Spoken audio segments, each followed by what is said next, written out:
There's so many people that came early. What the heck? People usually don't come early to things like ever at MIT. It's like the concept of MIT time is like you're supposed to come 5 minutes late, right? The only people that are supposed to come early are the organizers. This is like illegally early. Okay, but for now we'll post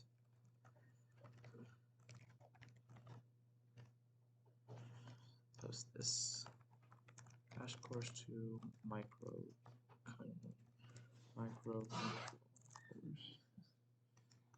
live stream. So there's that. I have the stream set up.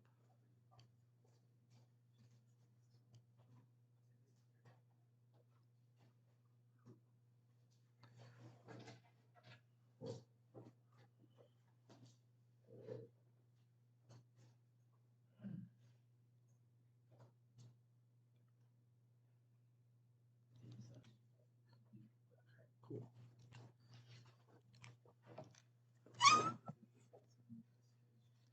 Let me check if the audio works though.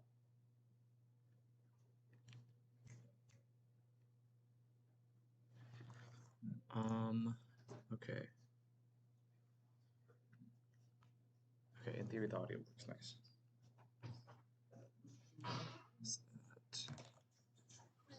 Hello. Just go here. Slideshow.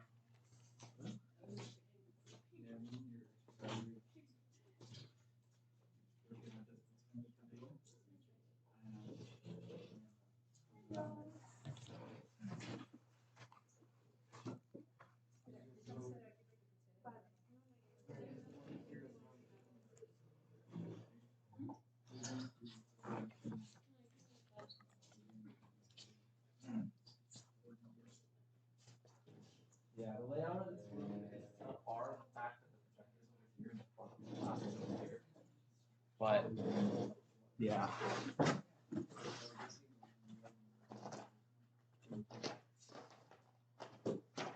This material is used for the event, so we will ask for all the materials that we're using today back at the end of the workshop. But these materials will exist at the event, so you can collect it at that time.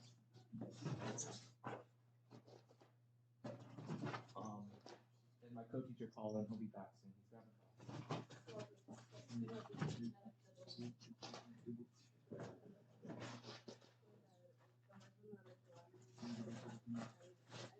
and we did manage to find USB-C cables. Hopefully they work. I'm not sure if they're data cables.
Alright, Colin. We're gonna start in, let's call it like 3 minutes. So 13 people, so I guess everyone can get there on that. 13 people, so I guess everyone can get there on that. Nice. Cool.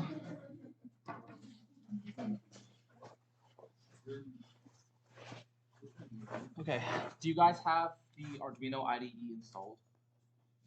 If you don't, you can go ahead and install that. Just Google Arduino IDE. Make sure you version 2. Yeah, I mean just like Arduino IDE. Yeah.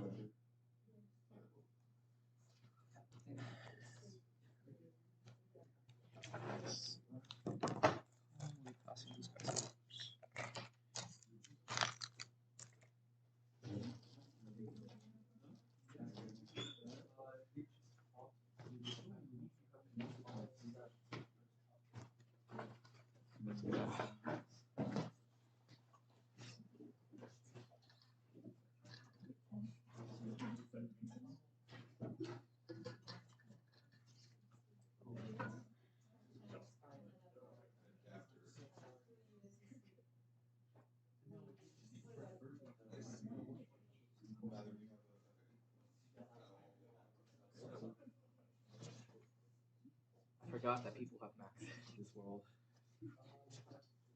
The second part uses HDC. Are these TDC cables? The Okay. So what you can do is you can come up to. I mean, hold on. Let me see if I actually have. I might have one. Colin, do you have one? That's right. I have one.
Find a seat.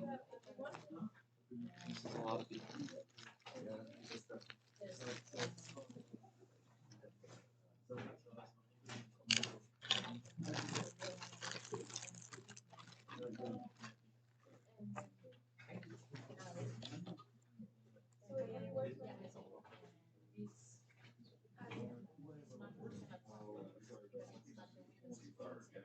These are Arduino Nanos.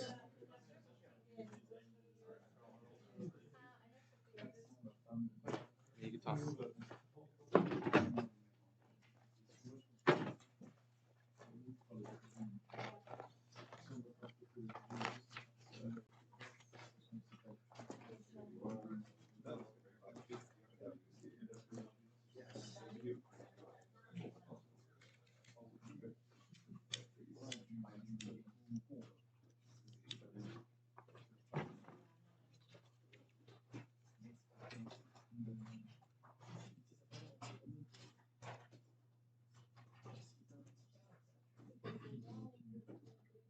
Okay.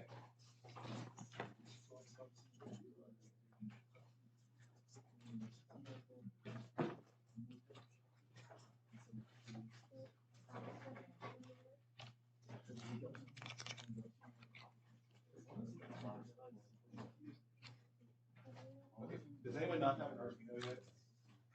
Anybody? Okay, cool. It's the main one. The 2.0. It's like, I have one version, but I'm not sure which one it is. if you open it and then go to File, Info, or something like that, you'll see the version number. In theory. So it should say up here, the version number, all the way at the top. So, I think Let me just close this. yeah, it's not, or otherwise, programs for you. Yeah. Anyone else in the breadboard? You can have someone else post code for you if need be. Anyone else in the breadboard? So at the moment, you should have a cable, an Arduino, and a breadboard. 3 items. If you don't have one of those items, call and we'll get you that item. Yes.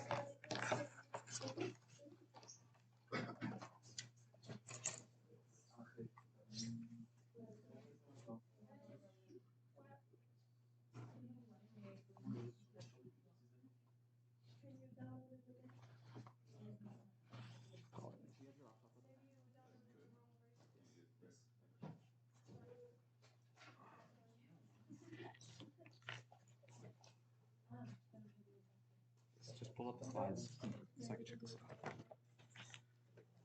Okay.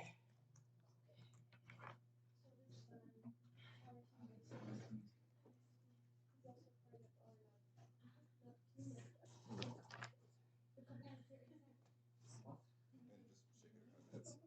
I didn't really like stay on. All right. everyone is situated? We have our items, our 3 items: the cable, the breadboard, and the Arduino itself, right? Colin will also be passing wire around. You'll need that soon. We'll keep passing around materials as it goes on, but I'm gonna go ahead and just like start with the presentation. So let's begin with what is a microcontroller? You might have a vague sense, but a microcontroller, you can use it as a small, tiny computer, and the main function is it takes inputs, goes through code, and then does an output of some sort. Outputs from a microcontroller will always be logic level, which means like low power. You can't do any high power things with it. That distinction is important because with just a microcontroller, you cannot run things like large motors or large servos or stepper motors or like big LED grids or that sort of stuff, right? Logic level signals usually tell a driver of some sort to do something. Logic level signals, of course, can do smaller things like we'll use them to do like LEDs, but you can also do stuff like read buttons and sensors and stuff during the hackathon.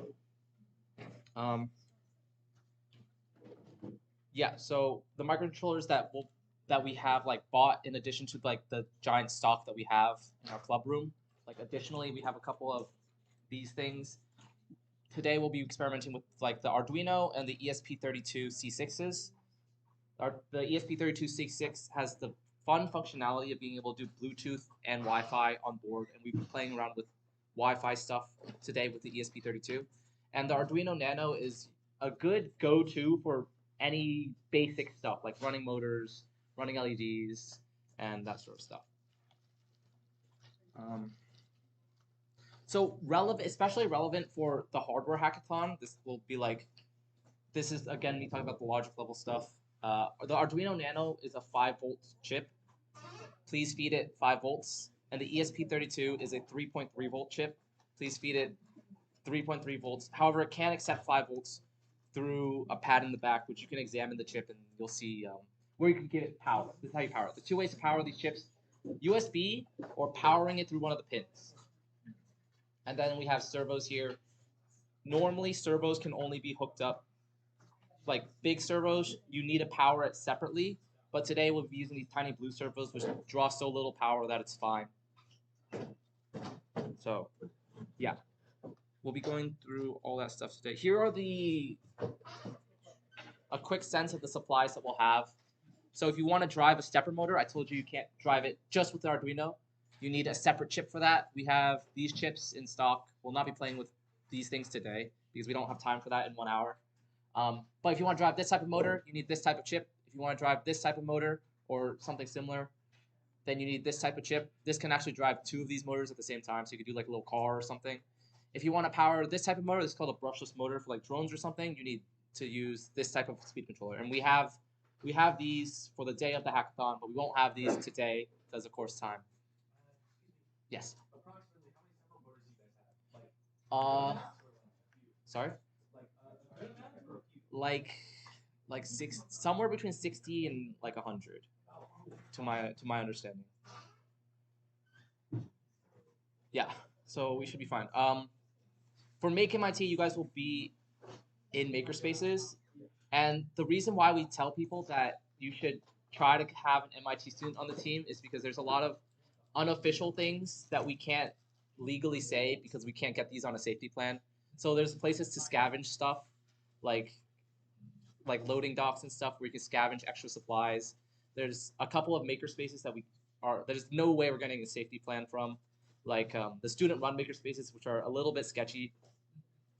But we do have 4 that are officially there. So if you are at MIT, you get a huge advantage. You get access to like you're in the know of where to get more stuff and more tools and supplies. That's why we encourage having an MIT student on the team. But if you don't, the 4 makerspaces will be enough to like do something really awesome.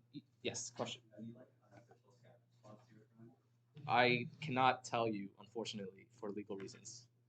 So, yes, but you can ask any other MIT student that is not part of the MakeMIT team, and they'll answer you because they don't have the legal requirement of being able to do this. I think, yeah. So, MakeMIT relevant info. Before I move on from this slide, any other questions? Everyone settled in now? Okay, cool. So the first chip we'll be working with is the Arduino Nano. So you can crack it open from the box and take a look at it. This is what things are. You can come through the other door if you want. Okay. So this is the Arduino Nano. You can see here some important parts is the pins. The pins will be numbered at the top. And you should be able, like, some important considerations is I/O means it can be either used as an input or an output. These pins can only be used as an input, but they are also labeled as like a reset pin. So generally you don't want to hook up anything to these pins. So don't use pin 3 or 28. Ground is when you're doing an electrical signal, you need to have both power and ground to close the loop. So that's what ground is here for. That's part of your power system. This is 3.3 volts if you want to interface with a different logic level chip. Like I'm telling you, there's a couple of logic level chips that are either on 3.3 volts or 5 volts. Those are the most two common logic level voltages. More than likely, you won't need to use this unless you're doing something really weird like hooking up the Arduino to an ESP32. There are analog. So this is an analog digital converter. So if you have something that gives you an analog signal, and it's a little bit difficult to explain what an analog signal is without like taking a little bit longer. But there's a difference between an analog signal and a digital signal. Most of the time you'll be working with digital signals, unless you're doing sensor stuff where you need like discretized signals, then you'll be using analog stuff. We'll be doing both today. You'll get a feel for what this means later on. And these are the pins that can do analog signals. And then of course you have 5 volts, and then you have V in. V in is how you power it, so you can hook up a battery to it or something. The V in pin does go to a converter, so you can be less scared. You can give it like a worse voltage. I think it goes up to like 16 volts or something. So you can give it up to 16 volts, and then on the chip itself, it converts that down to 5 volts, and you'll be fine. Yeah. So Tom will yap about Arduino IDE. Yep, I will do that, and I also do this. Boop, boop. Okay, so what I want you guys to do is take the Arduino, plug it in, and then plug it into your computer.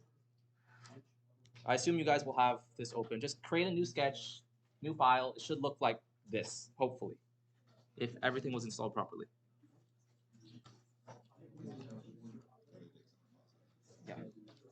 So go ahead and plug in. Be careful. Do not let the pins, this is very important, do not let the pins touch your computer, because your computer is probably made out of something conductive like aluminum. If both power and ground touch your computer at the same time, you'll fry the chip. So try to make this not touch, like don't let the metal of the chip touch your computer, because it will like die. So don't do that. So go ahead and plug in your Arduino. I'll show you guys how to connect.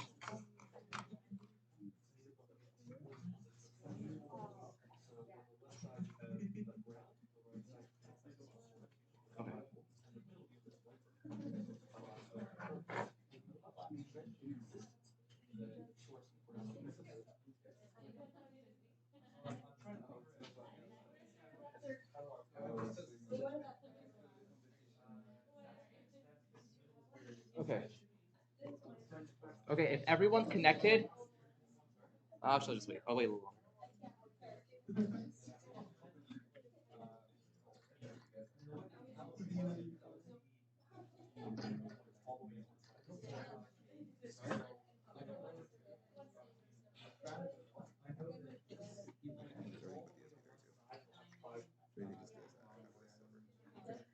You already passed the service.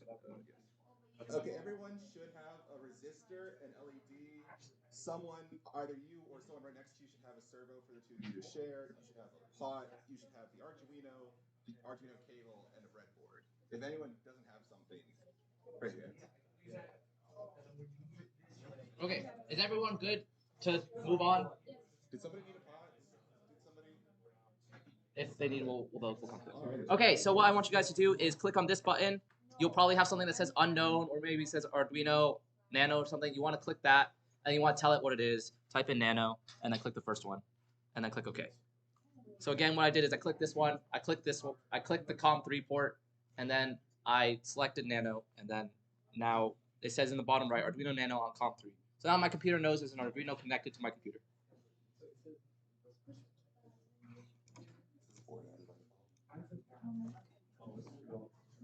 What's up?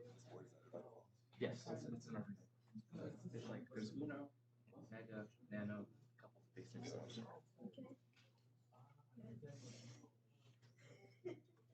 Okay, so that did it. Yes. Wait, mine in the bottom right says not connected. Is that like? Colin will help you with that. Yeah. If it says on the bottom right not connected, then call over Colin, and yeah. Okay, so that means you're connected. So let me go over what this code actually means. So usually the layout of an Arduino code system, or are people having trouble? Raise your hand if you're having trouble getting connected. Okay, I'll come over and help.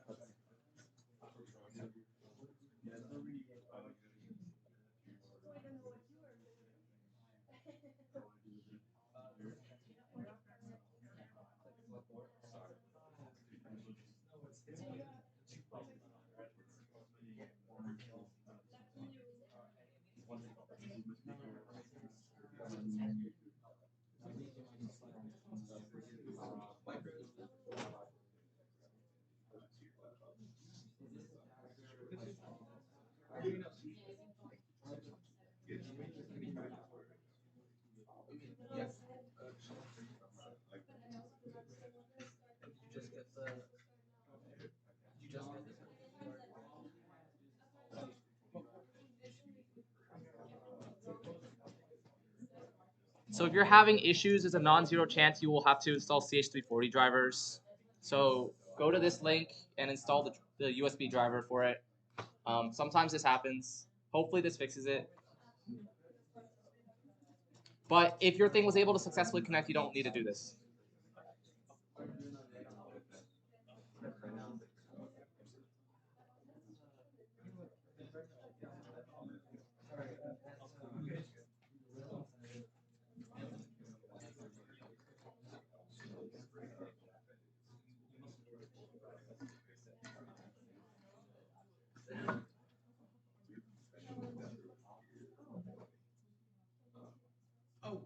What's the USB C to A. I'm C to C.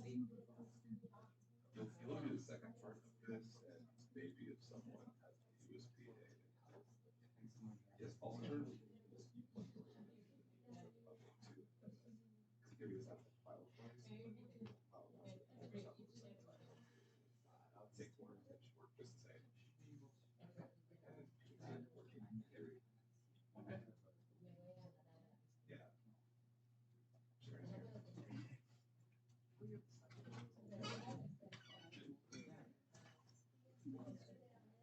Okay, I'm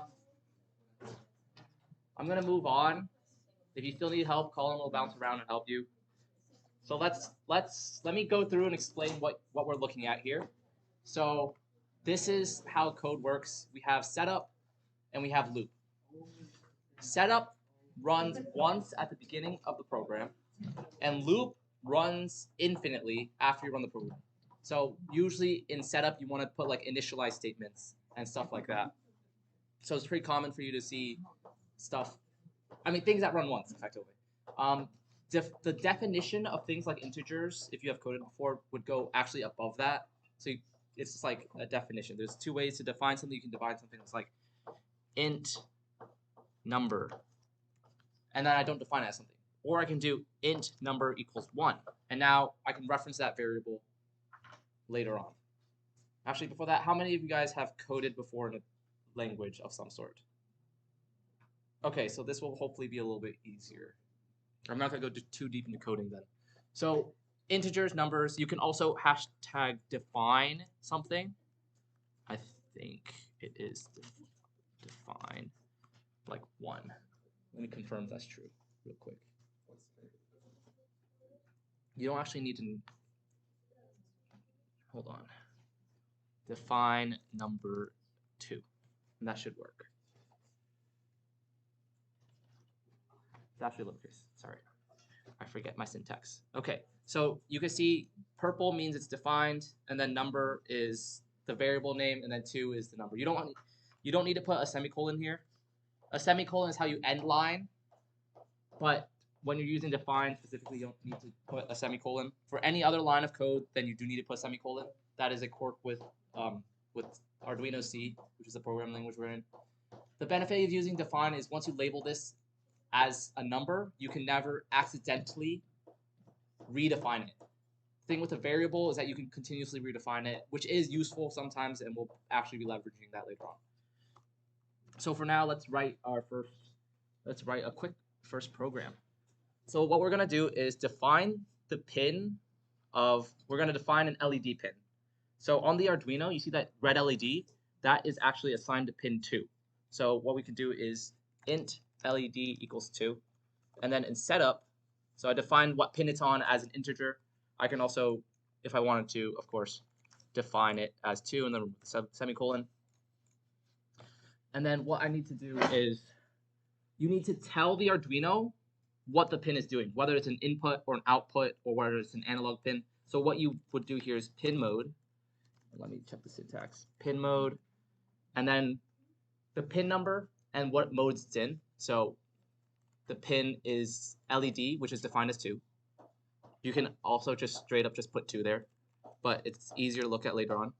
And then the mode would be an output in all caps. So this is a variable assigned to 2. So this is pin mode 2, comma output.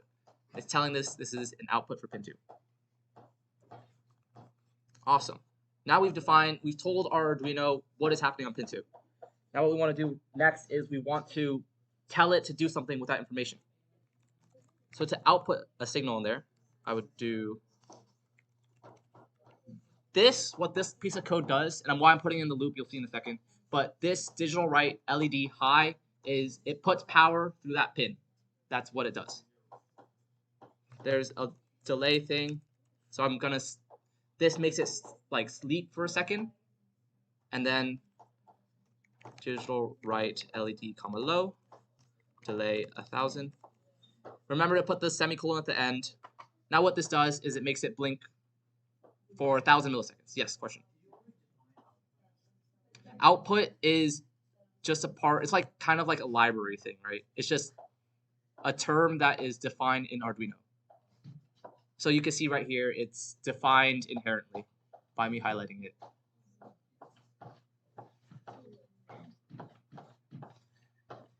And if everything went right, you can click verify, and if it throws an error, then Colin will go and help you out.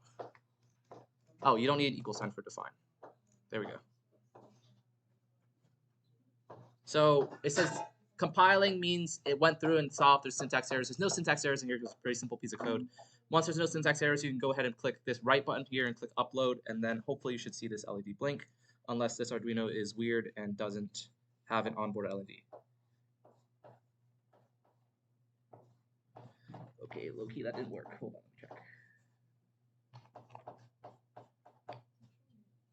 let me check what that, it actually might not be pin 2. Nano onboard LED. Oops, I lied, it's pin 13.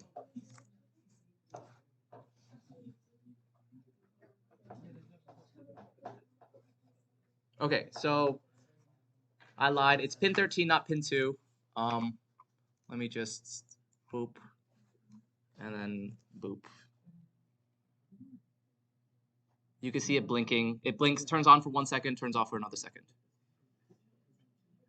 So that is the expected behavior. Okay. Yes, call it. We have a question.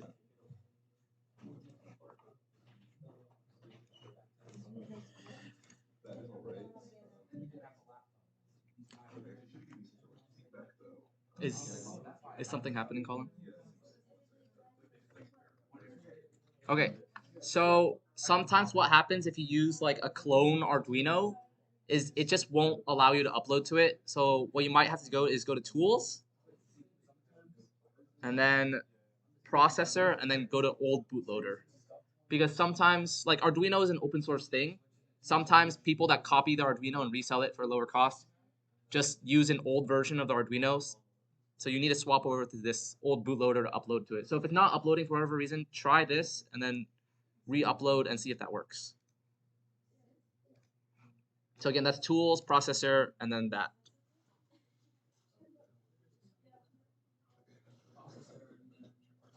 If it only do this if it's not working. If it is working, then you don't need to do this.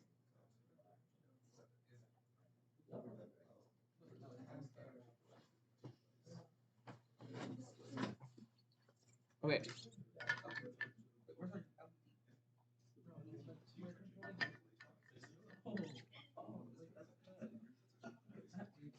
So what you can do, so this is a loop that goes on forever. So like line by line, this will keep happening forever.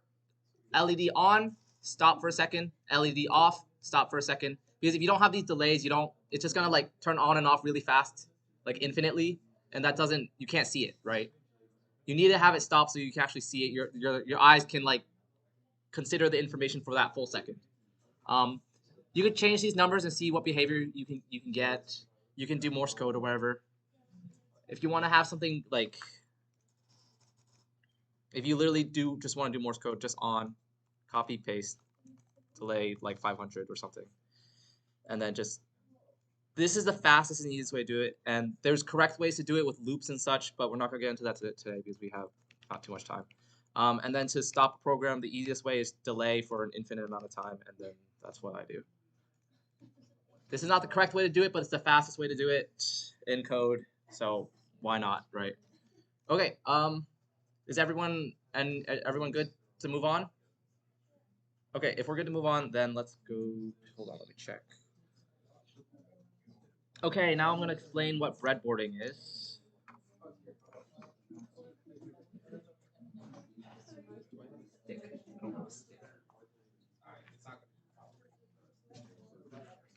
I don't know. I don't particularly care flash.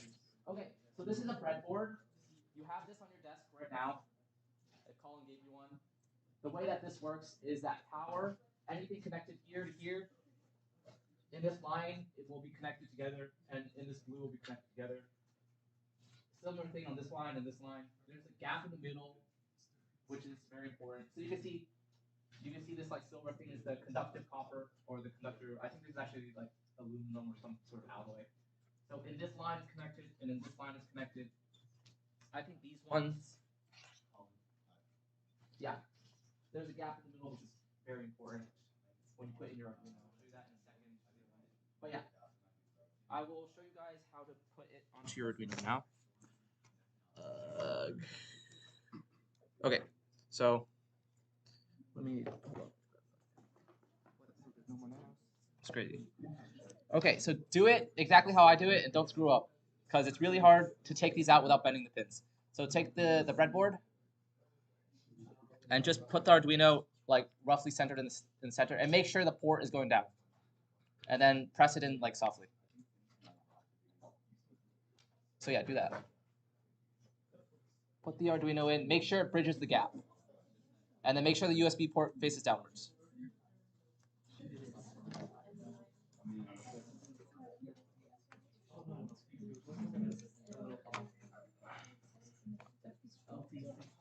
Okay, and then once you've done that, go ahead and do this with your wires, like right now. And we'll spend some time doing that. You should have all the materials that you need.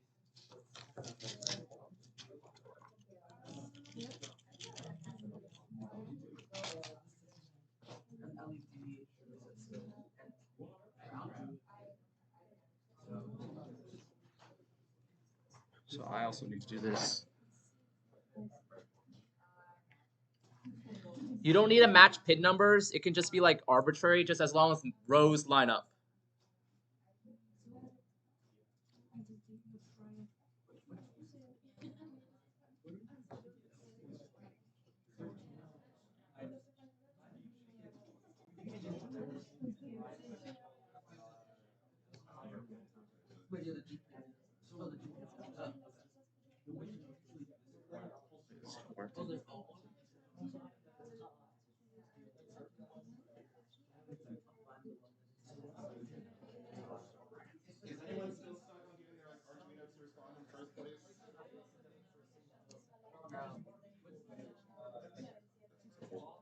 Colin, isn't the circuit diagram I pulled off the internet wrong?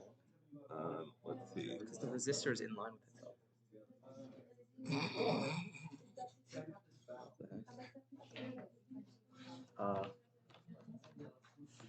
You might have to redraw that. Or actually, I can do it in the screen real quick. I mean, actually, it works. It's fine. Works without the resistor too, honestly. Okay. I should just notice something. This circuit diagram I pulled off the internet is actually like incorrect. So, I mean, it'll still work because the thing with LEDs and Arduino is that it's not actually like that deep that you need a resistor. But the point of the resistor is that it prevents your thing from frying. So yeah, hold on. Give me a sec. Let me just. Where is the image? Where did I find this image from? I'll just screenshot it again and fix it in MSP.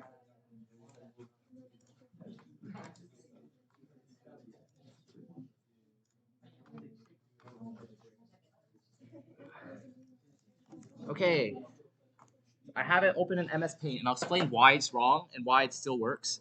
Effectively, what this resistor is doing is it's connected to itself, and that means it's not actually doing anything.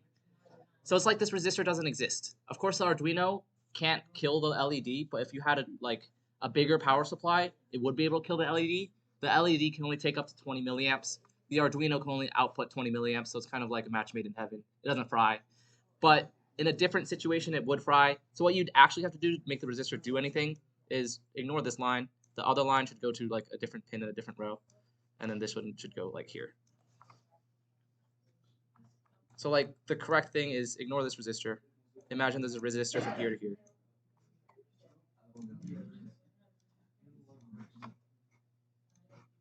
And then the leg of this LED goes to here. Okay. So then the actual true path would be, let me just draw it out. So blue, it'd go up this resistor, then it'd pass through the resistor, then it'd pass through the LED, then it'd pass through the LED, then it'd go here, and then pass over here, and then here, and here. Also, do you know that's the longer leg on the bottom? Yes. If your LED isn't going, flip your LED. LEDs are one way. So, yeah. This is the correct way to put a resistor.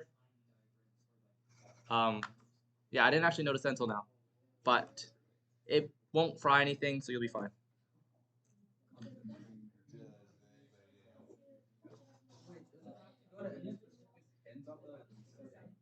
So this pin over here can go to any digital pin.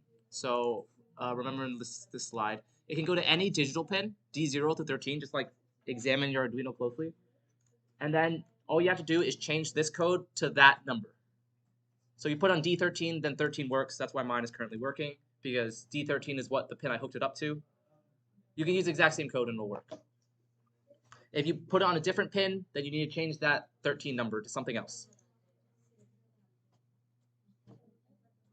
So say, for example, I put it on D8, I put it on 8, and then I click upload. Oh, this is the Morse code, so I'm actually going to leave that.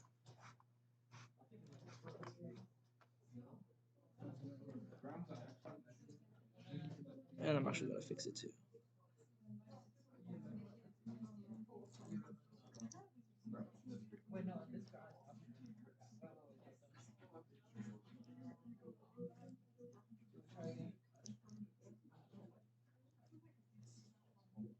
Okay.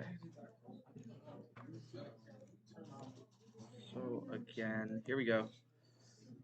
This is the setup that we have. So wire, resistor, LED, wire, and yeah, that's what we'd expect it to do. It's blinking the LED. I don't know what LED is. Yeah, so if you're not getting this behavior, then raise your hand and I can come over and help. Which number is this pin? That's 13, the top one. That pin is number 13. Oh, come on.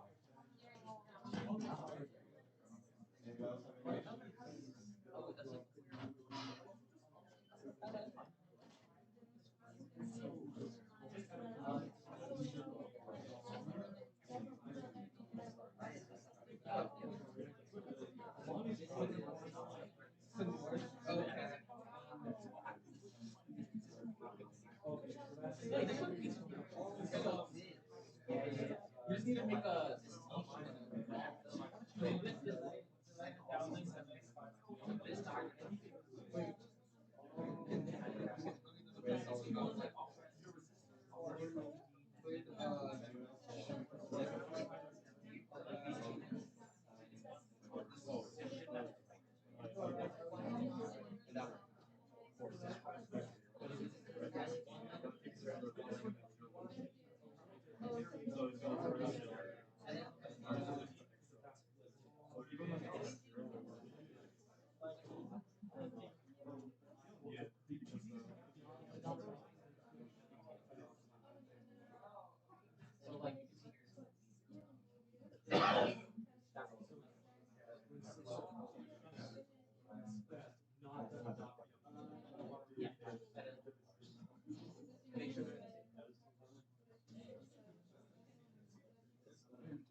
give me a vector in what's SLS?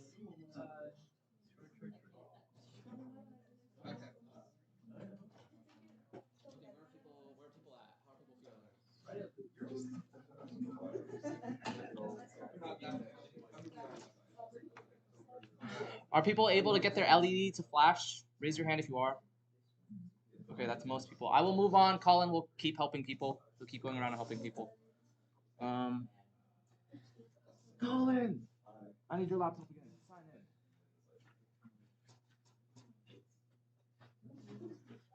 in. Okay. So back to the slideshow.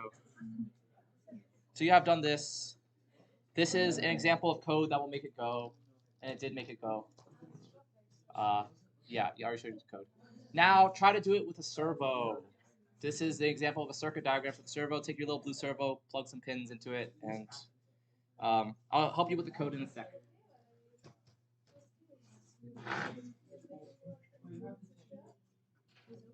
You don't actually have to use D9. You can use literally any digital pin. You'll be fine. Sorry. So again, for these small servos, you can run it off the Arduino straight up. But if this is not like, if you have a big servo, which we will have at the hackathon, if you have bigger servos than that, then you'll need to use a different power supply and then tie it all to ground.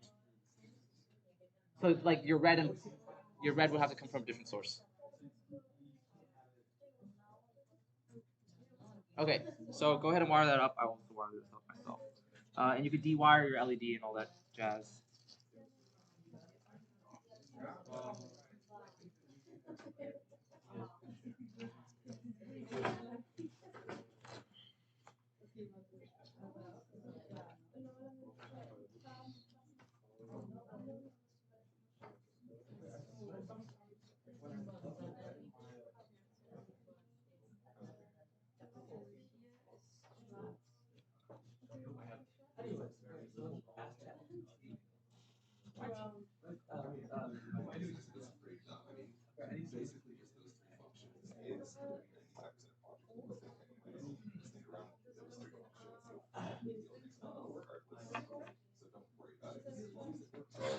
Okay. Oh, that's funny. So this is what your wiring should look like in theory.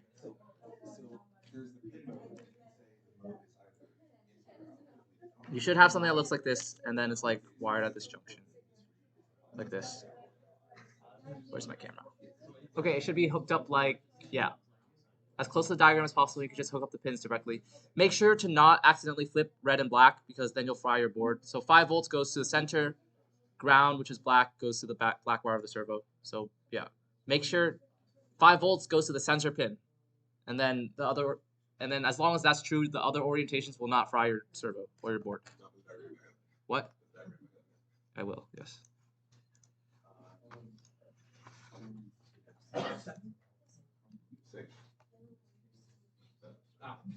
What? Don't do that.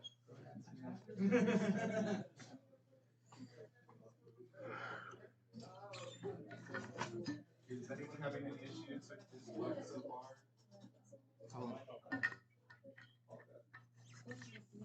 Okay, do people have the servos hooked up? Okay, I don't see any no's. So I'm gonna show you how to do the code for this. So I'm gonna delete all the servo code real quick. You guys can also create a new file if you want to. It doesn't really matter. Okay. So this is the first part. We have to include a library. There's a couple of default libraries that exist for Arduino. One of them is servo. So to include a library, you do the pound sign include, and then you have to do this specific type servo.h. You don't need a semicolon here. Do people know what classes are in programming and objects? So servo.h, we need to create an object from from a servo. It's like, okay, you can name it whatever. So like, I'm gonna create an object for my servo. So it's a servo, and then I'm gonna name it like hello or something. And then I can do hello.attach and then the pin number. Or I can also, like, if I wanted to, I could also define servo pin 9, and I can label this as servo pin to make my code a little cleaner for people to read in the future. What this does is it tells the Arduino that I have a servo attached to that pin, which is what we need to do. And then to make the servo run, you do servo.write and then a degree, and then you give it a delay again, so it actually has time to reach that location. And then hello.write 180, which is 180 degrees. Delay 1000. The servo might actually not be starting at 0, so what you can also do is after you've attached it, you can do hello.write, set it to a starting position of 0, and then delay like half a second before it starts the loop. So what this is going to do is I've defined all my things. So library, define the pin that the servo is on, define the servo. So this servo's name is hello. And then I will attach it to a servo pin. That pin is 9. And then I'm going to write a degree of 0 degrees to it. So it sets itself to 0 degrees before it starts running the code.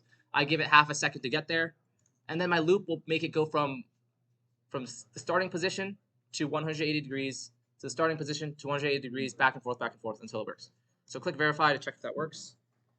And then once that goes, then you can click run, and then you should see the servo do stuff in theory. So yeah. Yeah. So play around with numbers, play around with things that you need to do, and it'll go. So your servo should start moving right now. And if it doesn't, raise your hand and Colin will come over.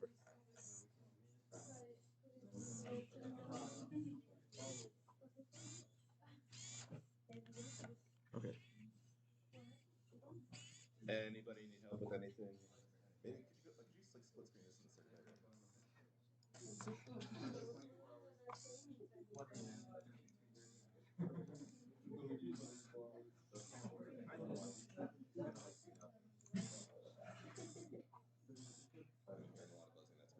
Yep, that's good to hear some buzzing. I'm gonna turn off my buzzing. What do we want to do? Pot.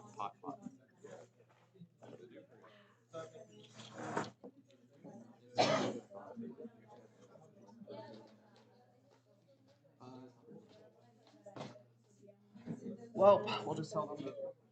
I mean, we could just skip that, honestly. No, we could just tell people things are gonna take longer than they expected. We could just tell people things are gonna take a little longer. But people can leave if they want to. It's 9:30. I don't think people have much to do after this. Well, then they can go home. No, not you. Do you actually have something at 10? That's what. Huh? Good one, Colin. Colin, why is your computer keep doing that? Oh, it just died. Oh, and I left my charger in that room. In what room? In the D room.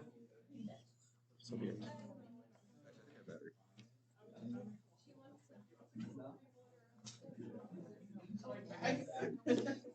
Okay.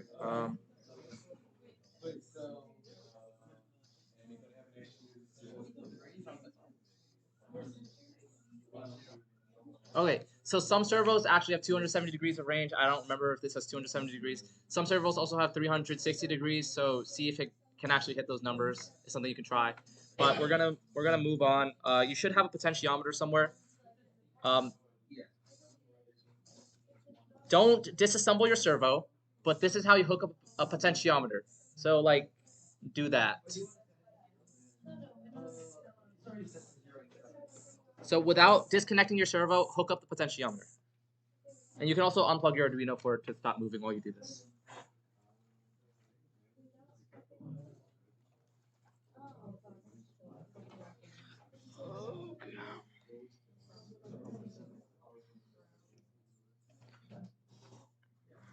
And make sure it goes to a pin with an A in it.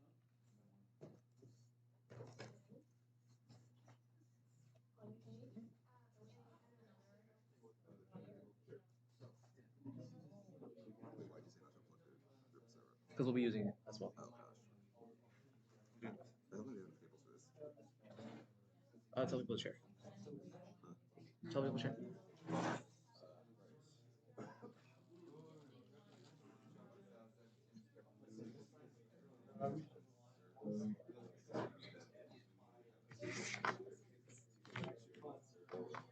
Okay. All right. So actually, I'll split screen this.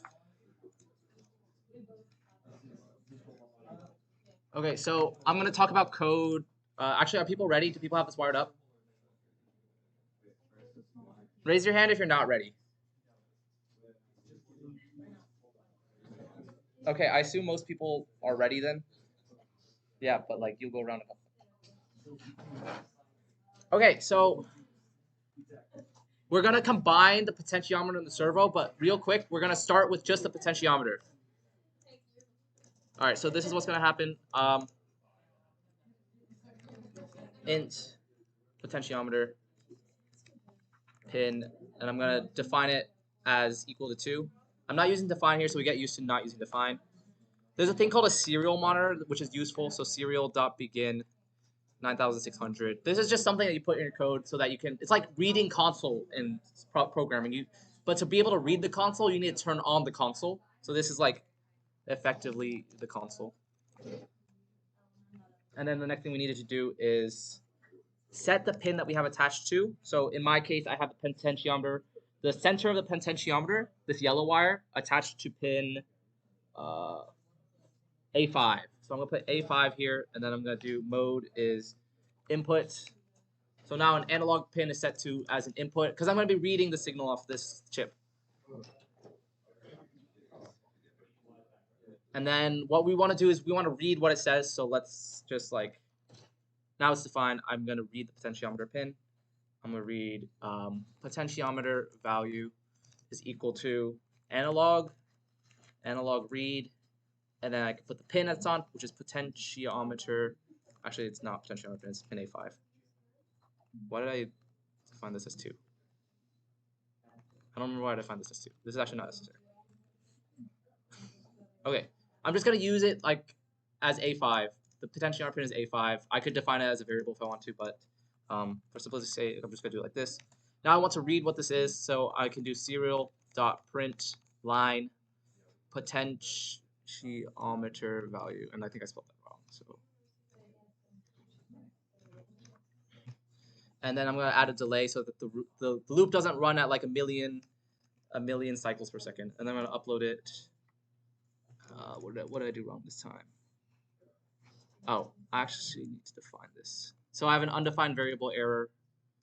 I need to go up here and then define it as what type of integer it is. So Arduino doesn't know whether it's supposed to give me an integer, a string, or a float, or something like that, so I'm just going to define this. I define it. I don't need to set it to a value because it's just an integer. Verify. And then plug in my Arduino, hit run. Now my servo should stop moving, but I should get an output. So I can go to Tools, Serial Monitor, which is also the keybind, Control-Shift-M. And now I should see numbers, and if I rotate the potentiometer, the numbers should change. See, so I'm rotating the potentiometer and the number changes, and this is good stuff. This is the behavior I would expect from a potentiometer. This can be useful for like, oh, the knob's at 500. This number ranges from 0 to about 1,024. So if it's in the middle, I'm like, okay, the dial's in the middle. I can make it do something. There's interesting things you can do with this for sure. If you want to make it do something interesting, you can do like, I don't know, if potentiometer value is greater than 530, then print something, right? You could do something like this if you want to. So now if I do this, it will print. I don't have a case to make it not print this, so we'll print just both this and this once it's over a certain value. So just print both, but below that I could do that. What I could do is also just make it like turn on an LED or something. But you get the idea of how reading signals can be useful. Okay. Let's. All right. Now that we've done that, let me just full screen this. Now let's combine that with the servo. So go back, include the servo. Servo.h. Servo hello. Hello dot attached to the pin that's on, which is pin 9 for me. And then what I'm going to do is I still need this, but I'm going to do hello dot. What was I doing? Okay, thanks. Angle. This is, hold on, I will explain this after I write it. 0, 1023, 0, 180. And then hello dot right angle delay 15. And then int angle. Okay, so this code should map the rotation of the servo to, hold on, int.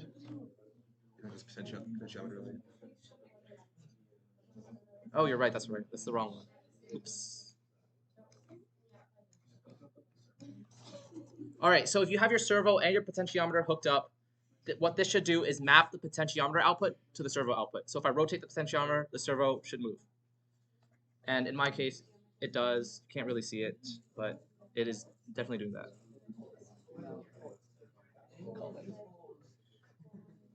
Yeah, yet again. Hi.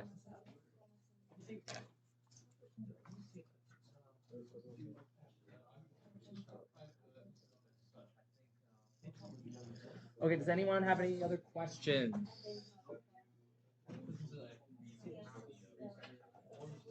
Also, this workshop is definitely gonna run over, so yeah, if you guys have to leave your stuff behind. We're gonna take back the things that we gave you today. So, and like we'll put it out again during the hackathon. Like these will exist during the hackathon, but we'll need it back today. Just leave it at your desk, and we'll clean it up later.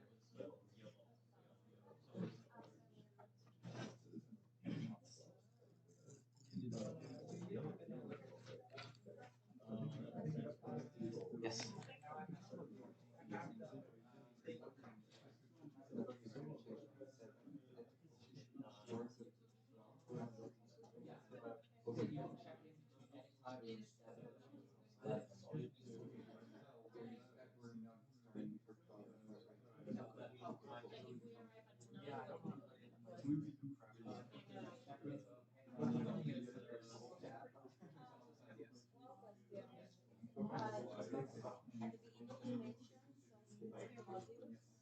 Yes, we'll work with that. The ESP32 chips have Wi-Fi. ESP32 modules will be working on the second. Both Wi-Fi and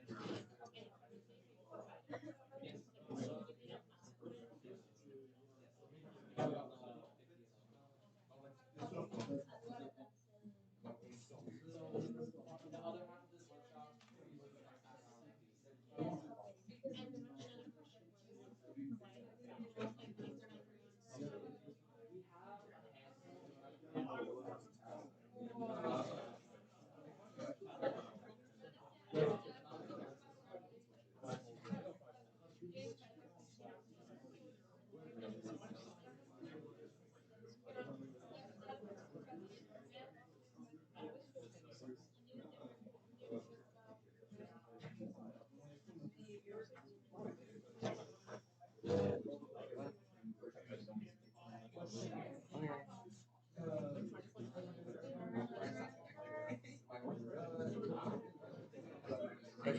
Coming. Bye.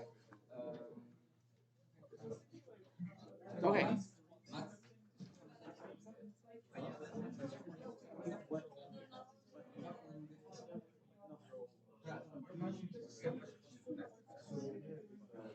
Okay.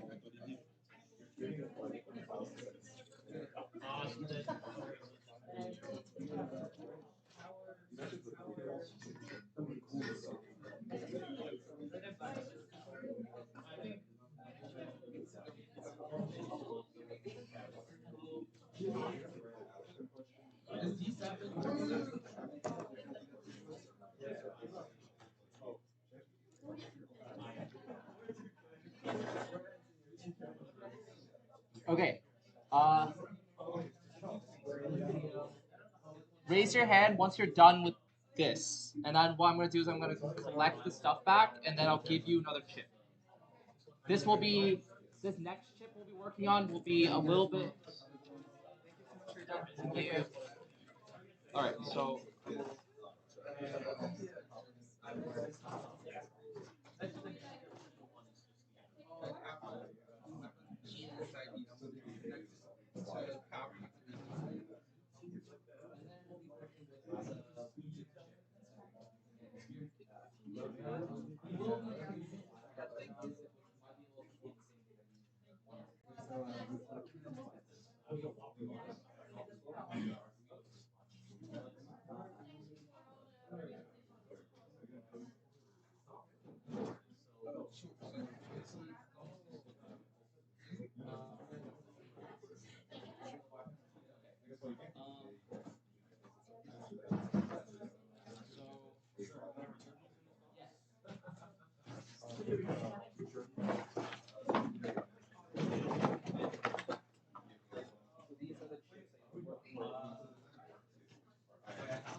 Okay, so this workshop is going to run over. So the second part of the workshop is using the other chips that we'll provide, which are ESP32 chips. These chips are higher performance than Arduino, are faster, pretty much better in every way, and have inherent Wi-Fi and Bluetooth capability. Second part of the workshop, Colin will be walking you through how to set up Wi-Fi, and there'll be a Wi-Fi access point you can connect to it on your phone, and then connect to the chip in your phone and make things happen. So yeah. There's a lot less coding, so if the coding scared you, Yes. copying code from GitHub. Yes. There will also be no breadboarding for this section. It'll just be like code and explanation, but it's still pretty relevant. I'm passing these chips up to you guys. We will have to make that again, of course, but they will be there at the workshop.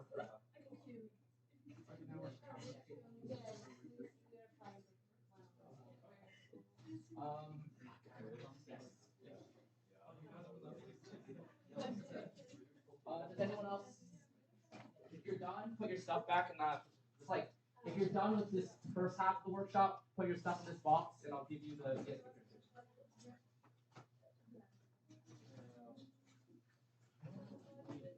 And also their cables too.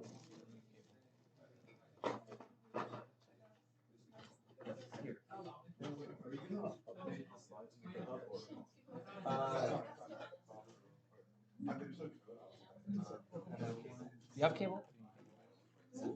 I'm not certain.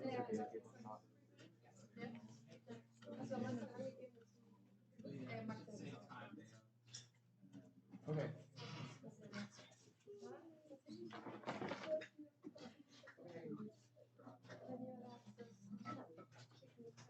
And then have you started passing out cables? Yeah, cables.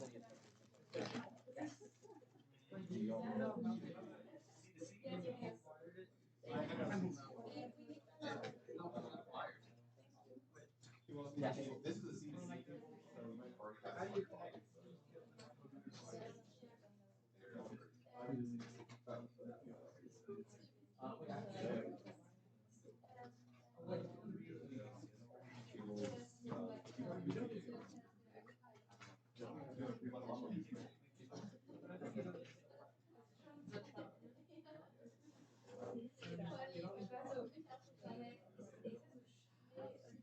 already have it.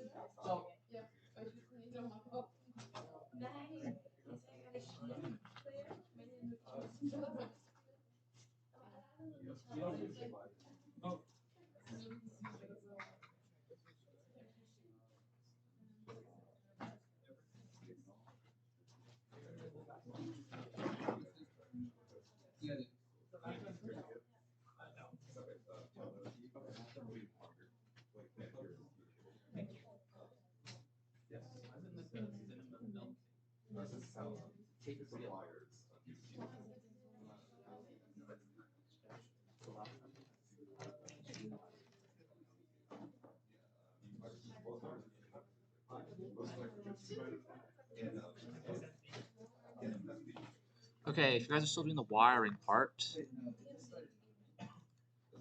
All right, so something that might not be clear to see is that this is 5 volts. So 5 volts is going to the right side of the potentiometer, ground is going to the left side of the potentiometer, and signal is in the middle. Yes. Does anyone else also need the USB cable for this? This is different from the first one, so. Anyone else need cable? Going once, going twice. Going.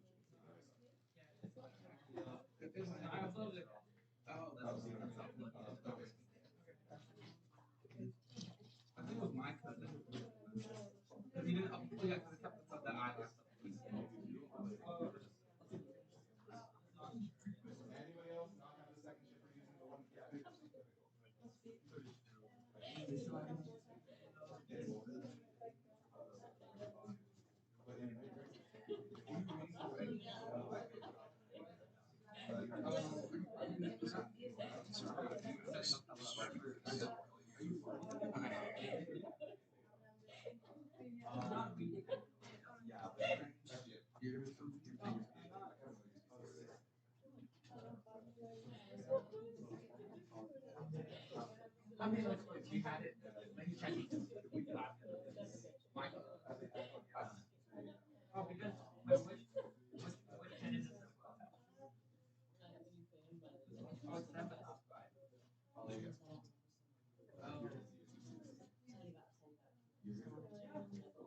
Anyone else need a USB 32?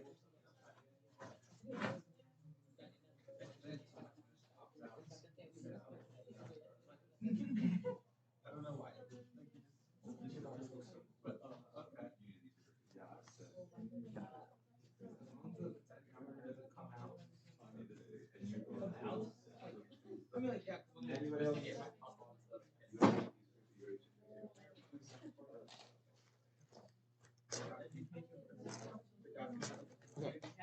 Is everyone all set? Is everyone chilling? Everyone good to go? Yeah?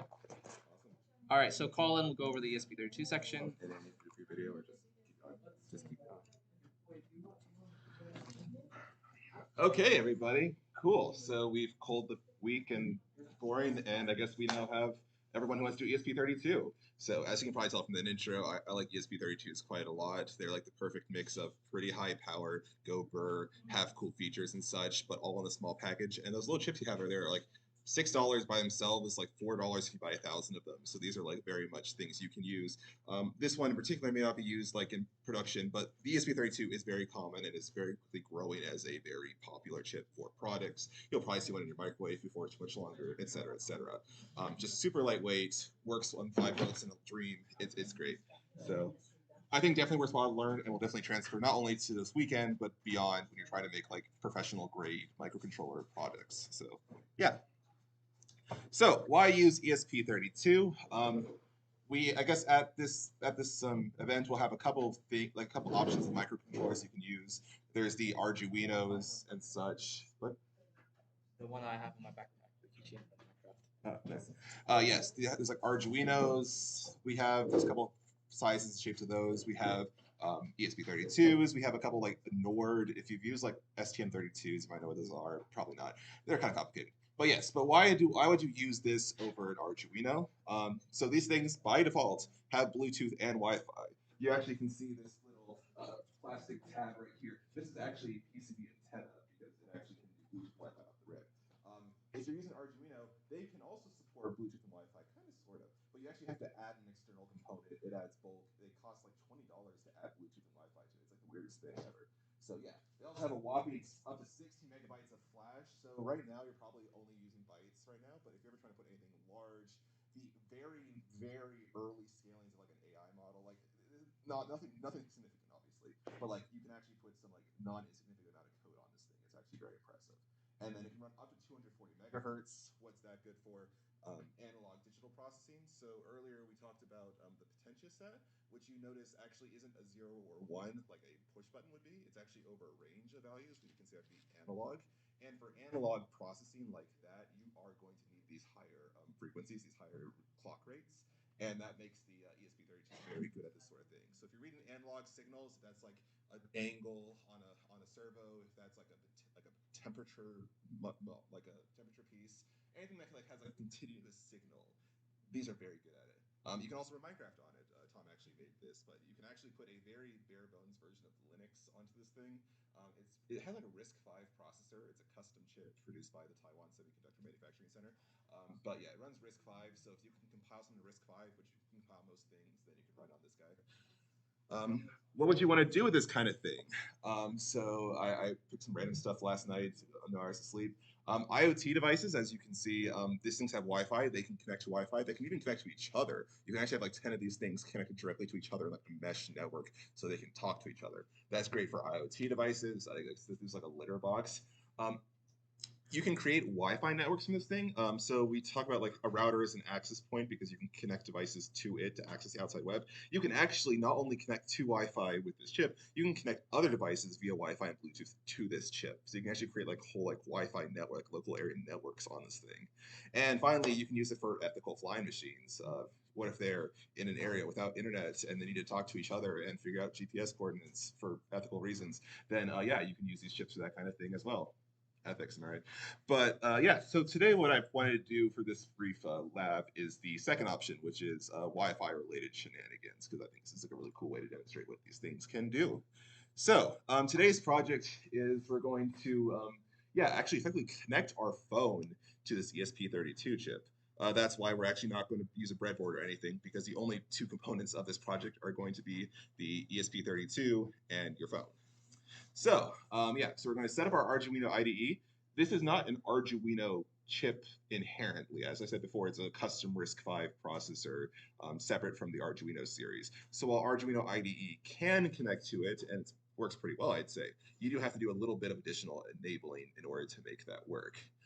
From there, we'll then set up, I'll give you some code. We're not going to write this code because it's just like 100 lines to set this thing into an access point configuration, which means it's effectively now does what a router can do in the sense that it can devices connect to it over Wi-Fi.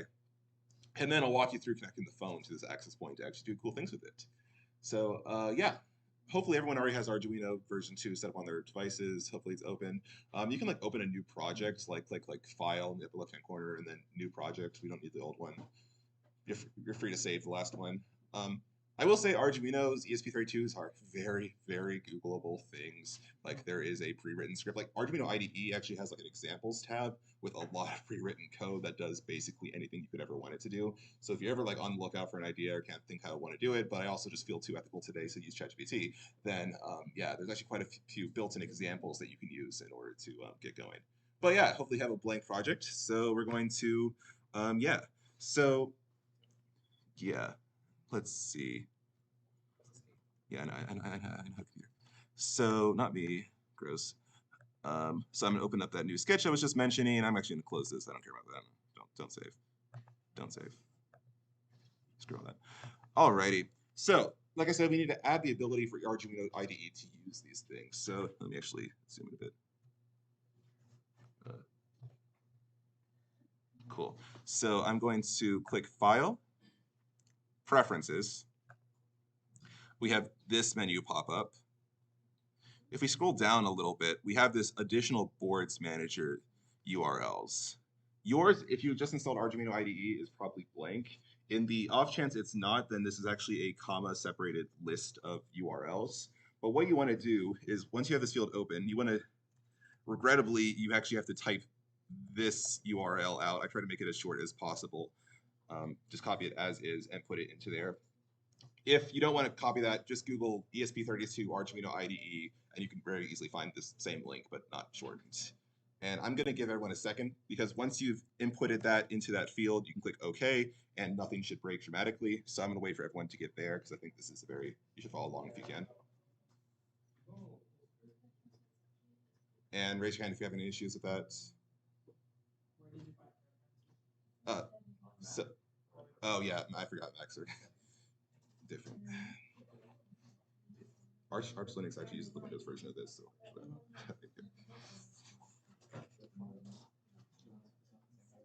I mean, you already have this.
Everyone looks pretty good? No? But then, okay, so for everyone who is finished, we can click OK. And then we're going to click on boards on the left. And we're going to type ESP32. And there should probably be two options if we did this correctly. There's this first one that by Arduino. We're not going to use that. We're going to use ESP32 by Espressive Systems. And you're going to click install. I already have it, so I'll click update maybe. Hopefully it doesn't break anything, hopefully. But yeah, this should appear. This will only appear if you've done the last step correctly. And yeah, you should be able to click install. It should not break, and we should be on the same page. Is anyone struggling to get here? The second one by Espressive Systems.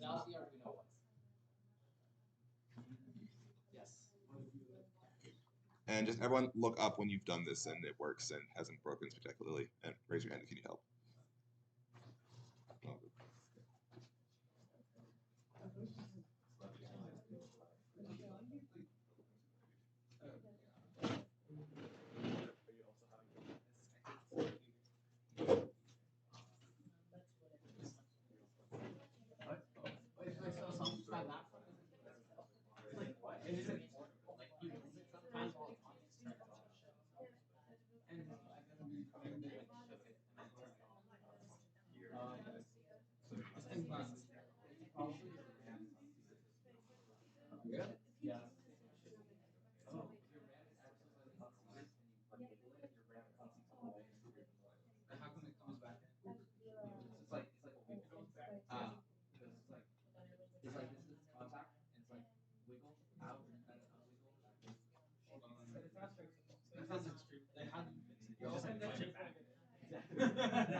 Oh.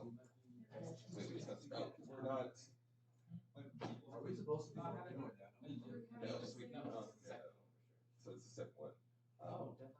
I think your Wi-Fi just sucks, honestly. We're all on the same Wi-Fi.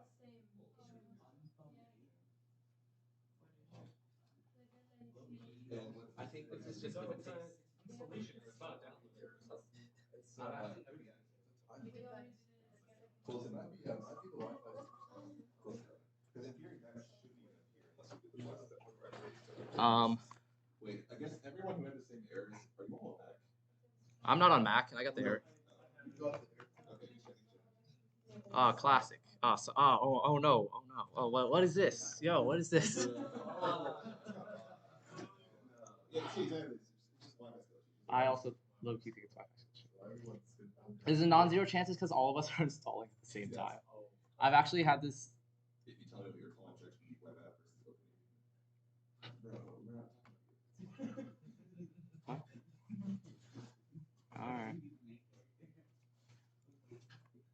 All right. Well, so be it. run it again. But like, actually, no, everyone's gonna run at the same time. Okay, but like not. No, right? Did it work for any of us?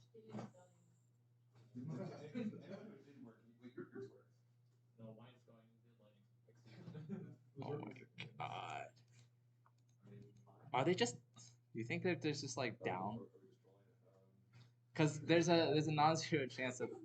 I thought it had failed once it had passed saying it was installing and when it was saying processing. So.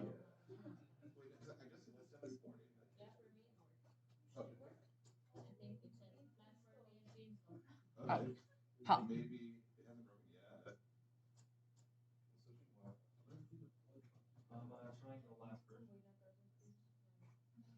Yeah, that might be worth trying actually. Oh, that's a good idea, dude. Try another version. The one I'm currently on is 3.3.0, which does work for this. Wait, I'm so confused. Yes, question. Okay, I'll come. It is this.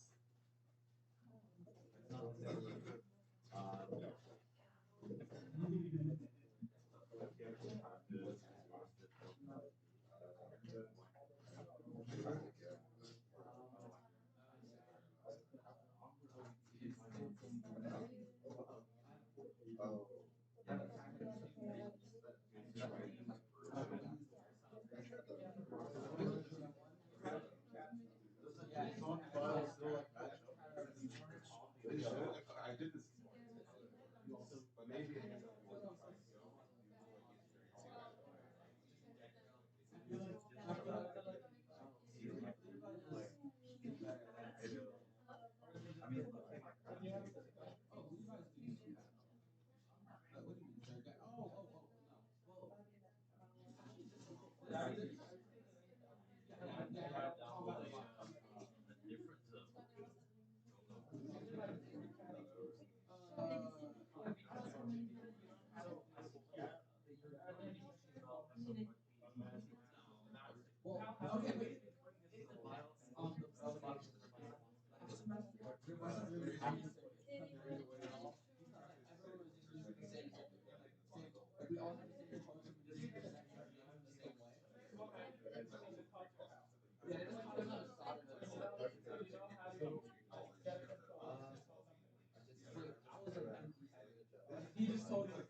Hotspot.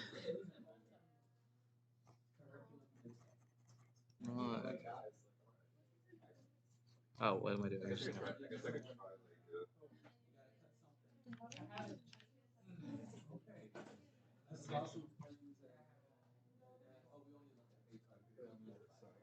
All right, well, that's good. See ya. Thanks for coming.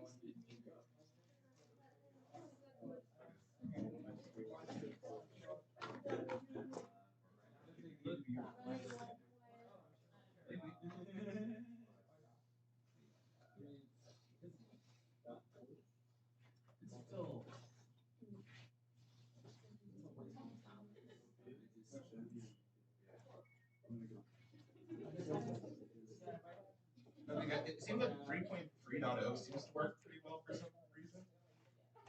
Okay. I guess try to install 3.3.0.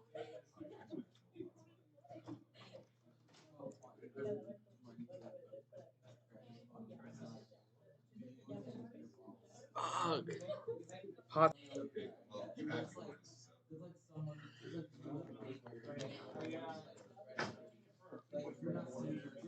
Oh, interesting.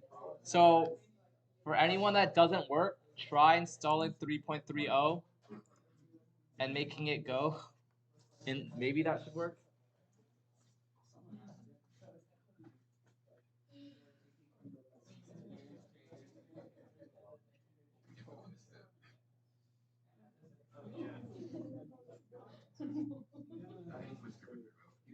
This was installed.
all right, show of hands. Does it work for anybody like 3.30?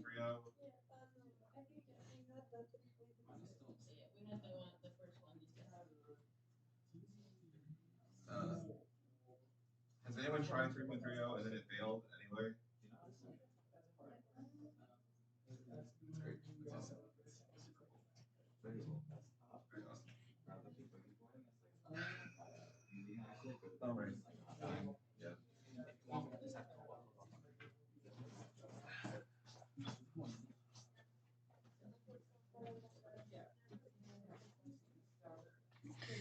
Okay, y'all. So I guess we're just gonna keep on keeping on. In the meantime, maybe your code will start to work.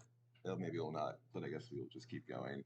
It's not that many steps. So once we have set that up, that was supposed to be the easy part too.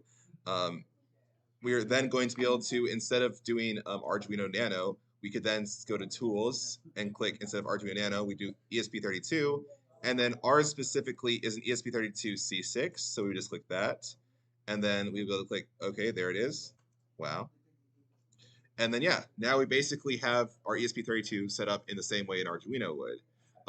This was kind of fast and easy, but actually this is kind of a big thing that you can use a single unified compiler and system libraries for a variety of chips. This is kind of a big deal.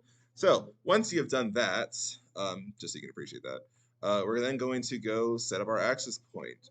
So I had this GitHub. If you've already been looking at the slides, this is the same GitHub. But effectively, once we got there, there was a file called accesspoint.c. So this code would set up the access point. So I'm not going to go too deeply into this, but I think it is kind of nice to go through line by line just to talk about what everything does. You can find the same code elsewhere on the internet. It's nothing too special. But effectively, so we're going to include the Wi-Fi libraries that allow us to use the Wi-Fi functionality. We're going to make two variables. Why is this chars star? Because this is older code. In theory, this could have been a string without any issue, but we could say a string type SSID. So what's the identification name of the access point? I just said something random. This could be whatever you'd like. It's just the string that'll appear on your Wi-Fi dropdown when you try to connect to it. This is the password. Pretty straightforward. Then we're going to actually make a web server. So if anyone's done web development, I appreciate that. Then yes, you'll know that in order to connect to a web server, you would do it via port 80. If you're like trying to connect to, like, for instance, Minecraft, which is 25565 or something, there's like a lot of ports on your computer. There's like, I think about 25,000 of them, more or less. But for web, we're going to use port 80. Then we're going to start making some more variables. This is just a helper variable to store like what we got sent in the HTTP request. We have this LED state, which is basically just supposed to keep like what's the verbal status of this LED that we're going to try to blink in a second here. It could be off or on. This is the same thing from earlier as like which input or output pin are we going to use. If you look physically at your device, we don't have like it's not on a breadboard anymore. You can't. And there's like the number like it's so small. There's like not even numbers on it anymore. Or actually, there's some on the back. But yeah, these actually is the same idea that you have numbered pins instead of using because you can't just look at it. You probably have to Google like a Seed Studio ESP32 C6, and then you can go find a nice pinout diagram like that. And yeah, so I can see these same D numbers over here instead. So if I'm assuming that I need to go to, yeah, 15, that means that you actually won't find 15 on here. But if you go to a different sheet, you can see that actually 15 is mapped to the little LED over here, this user LED right here. So it's like an internal pin almost that maps to this LED. How do I know this? Because I read the documentation. Yeah, then we can get going. So as we said before, and as I put up there, there's two main functions at the top highest level. There's the setup function, which runs one time, and then there's a loop function, which runs as fast as the processor can run it, which could be up to 60 hertz. For this device, it would probably be a lot faster, but effectively, setup runs once. It's supposed to be for initializing functionality, and then the loop is for running as fast as possible. If you don't want it to run as fast as humanly possible as the clock can do, we can use the delay function to delay it for a certain amount of time before it runs again. So if you wanted to run at 60 times a second, we would we would say like at the end of this delay 1,000 milliseconds divided by 60, and that would get us we wanted it runs 60 times a second. Does that make sense? Because 1,000 milliseconds in a second, divide that by 60 to get that we want 60 time frames per second, and yeah, that's how we get like 60 times a second. So once we do that, yeah. Clients like connected to this device, as much as it physically supports, which could be probably around 10, I would assume. Yeah, so first we're going to say serial.begin. I think this was in our code earlier, but the idea is that this is the baud rate, or basically the frequency at which it tries to send signals serially to your computer. This can be an arbitrary number, but you do need to make sure that when you're using Arduino IDE, that when you use tools and then serial monitor, that this over here is the same number. So I chose 1920, 200 arbitrarily. There are reasons to do different frequencies depending on your use case, but usually it can be kind of arbitrary. Either of these are pretty good picks. Moving back to our GitHub. So we set the baud rate to be 19200. We set pin mode LED output to output. As I mentioned before here, that second parameter can either be input or output. It doesn't make sense to read the input of an LED. That just doesn't do anything. So we're going to say pin mode output to set that we want this pin to be only pushing current, not reading current. Then we're going to say digital write LED output, and then set it's low. So you might say this actually, believe it or not, turns the LED light on. For whatever reason, they wired it such that the pin that you set is actually at the other side of the LED, such that you would set it low to turn the light on. If you've taken a circuits class, this probably makes sense. If you haven't, that doesn't. But just know that in this specific case, setting it low turns the LED on. So we've initialized it to be an output because we want to send stuff out of it, and then we set it low to turn it on by default when the thing starts up. From there, we can we print a helper function to say that we are starting the access points, and then we can actually use this function called soft access point or soft AP in order to initialize this this access point that we're going to use. It takes two parameters, the name of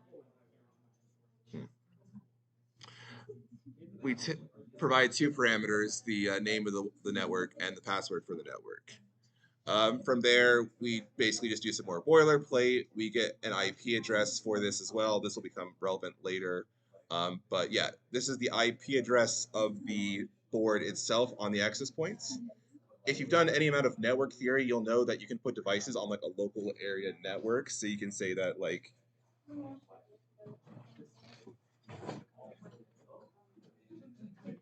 we have, if this is our net, we have the ESP32, and then this could have the address 192.168.4 dot 1, and then hopefully we plan to connect our phone to it. And then this would have the address 192.168.1.4.2. These actually aren't arbitrary IP addresses. This is actually what yours is going to end up by default. This is just how this thing works. But yeah, we're effectively getting the IP address of the access point, and then we're printing that out as well. This will make it easier when we connect the phone to this network to actually connect to the ESP32 board itself directly. And then we say start that up. Yes, so that's a great question. So actually, if all of our computers actually worked and we were able to all run this code, we would just have 20 additional Wi-Fi networks in this room. It would be pretty cursed, which is why I was going to tell you, if we actually ever got this working, that you should all change this to something unique, because if we change it to the same name, then it'll do something interesting. I actually don't even know what the protocol is exactly for conflicting names. But yeah, so we're all going to change it to a unique name like that, and then we can all connect our devices such that everyone will get their own two device network. One with your ESP32 and only yours, and then the device we're going to connect to it in a little bit. Yeah, good question. Any other questions so far? Range, this is going to be pretty weak. I doubt it's going to make it outside this room. Yes.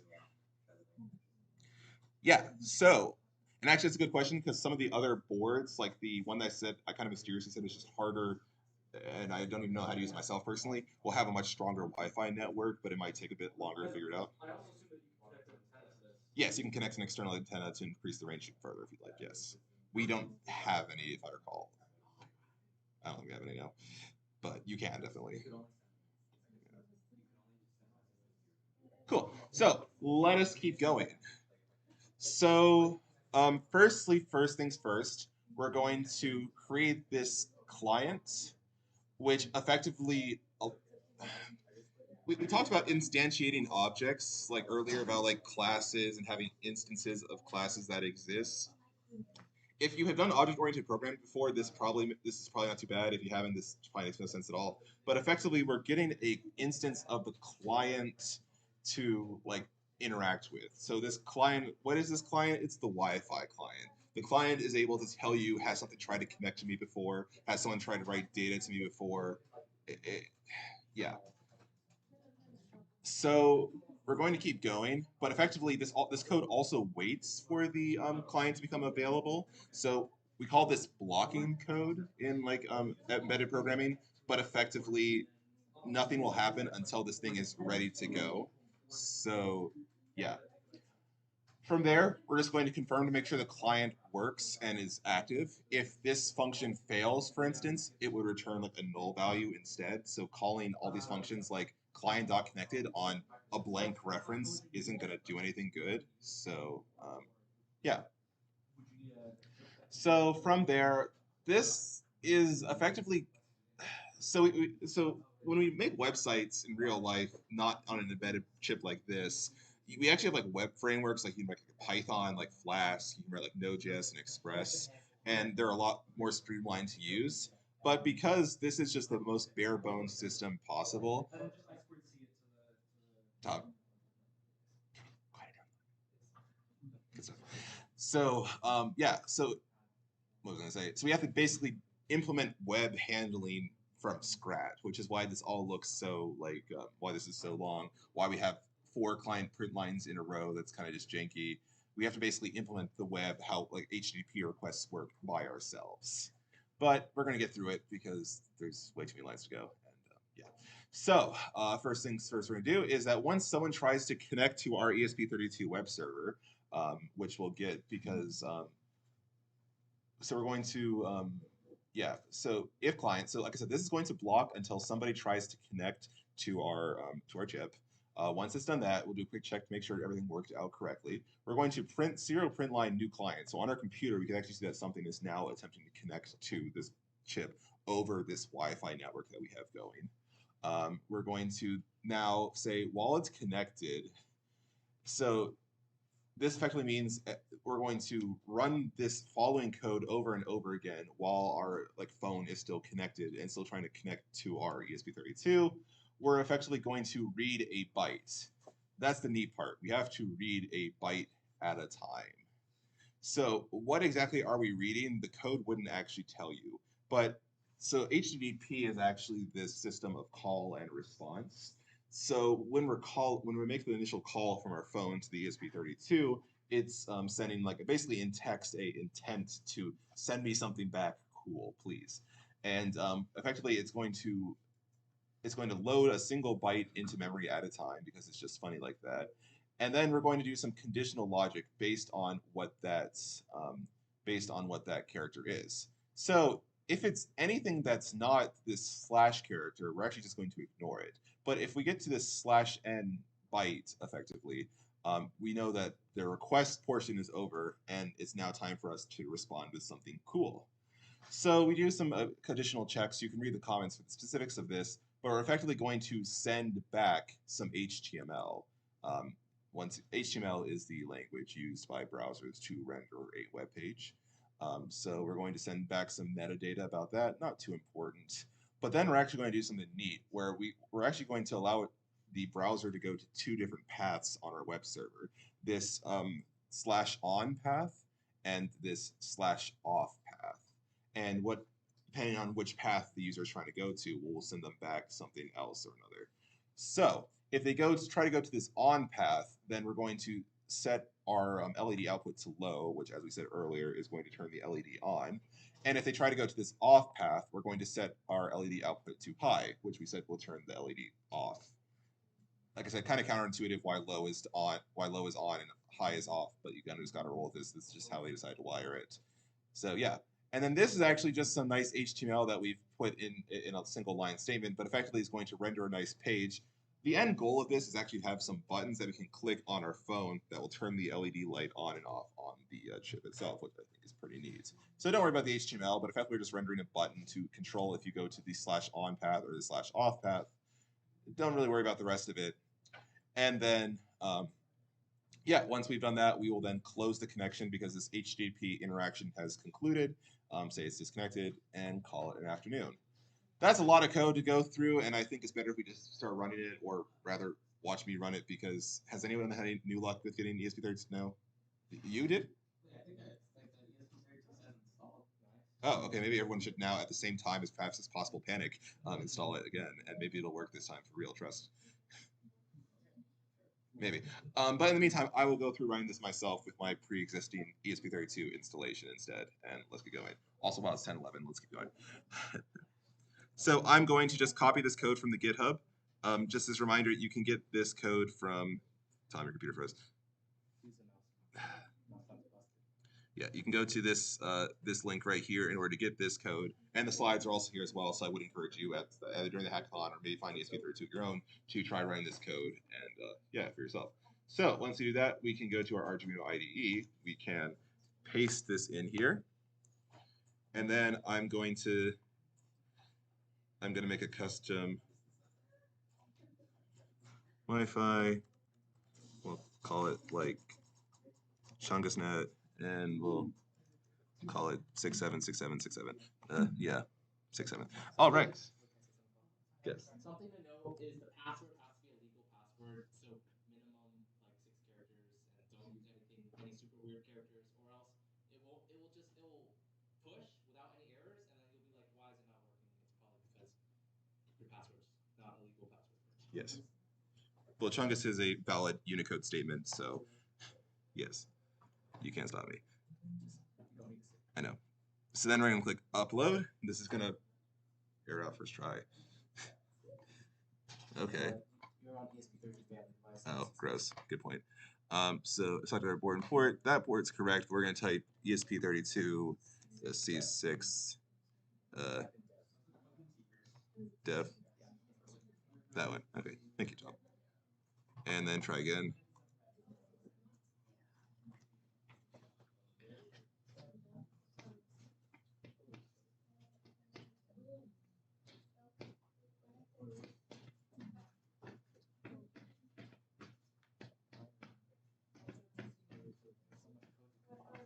Yeah.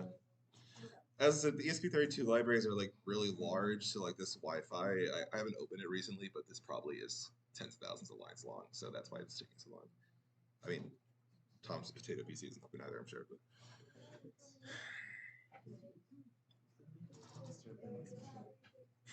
My Linux is gonna run this dog.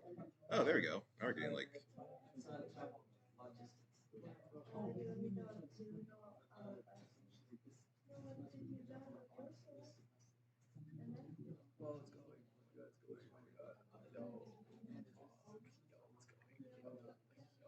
I'm going. Okay, cool. So that actually works second try, which is actually pretty impressive, all things considered. And I'll do this on my phone in a second, but we can actually verify by going open this up and use the mouse. And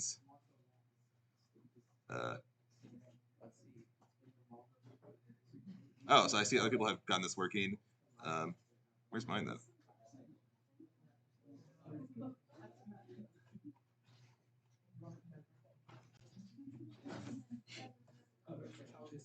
Where's Chungus not indeed? Legal password. Maybe it's not actually. Maybe 8 characters.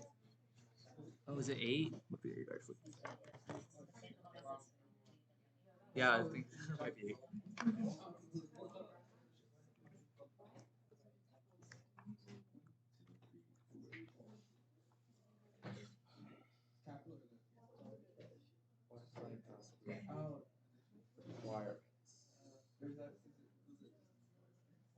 So I see some people have actually gotten this to work somewhat because I see like 2 other ESP networks on the in the air.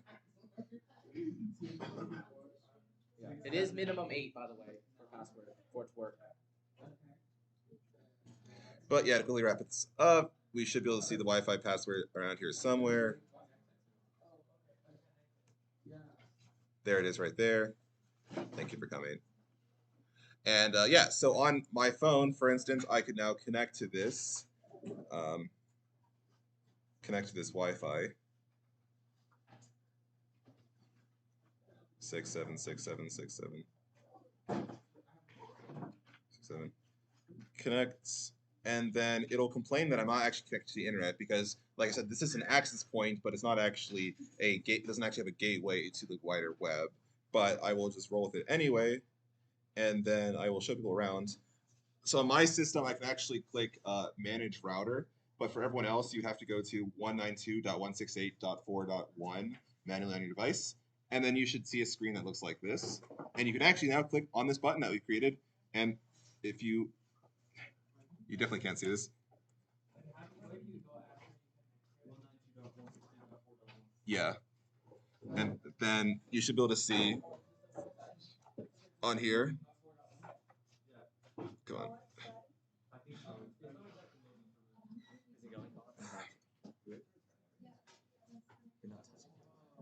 Bruh.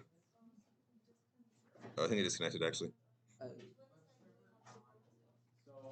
you have to type in the IP address 192.168.1.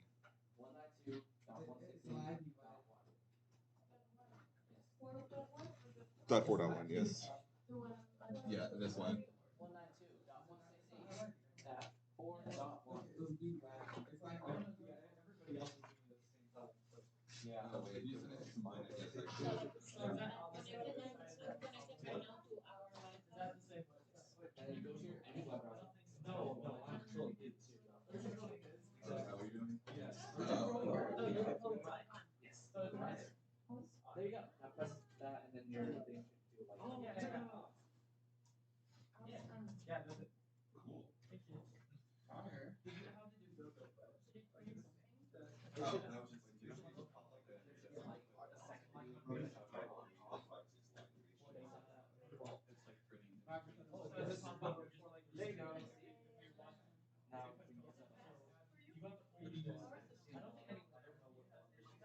There you go. Now we use that. I don't think any other know what that is. So the thing about a web server is that it's having on the Wi-Fi network in the building. So since we have spotting like 100 networks right now, we have a lot of things going on, which makes things a little bit slower.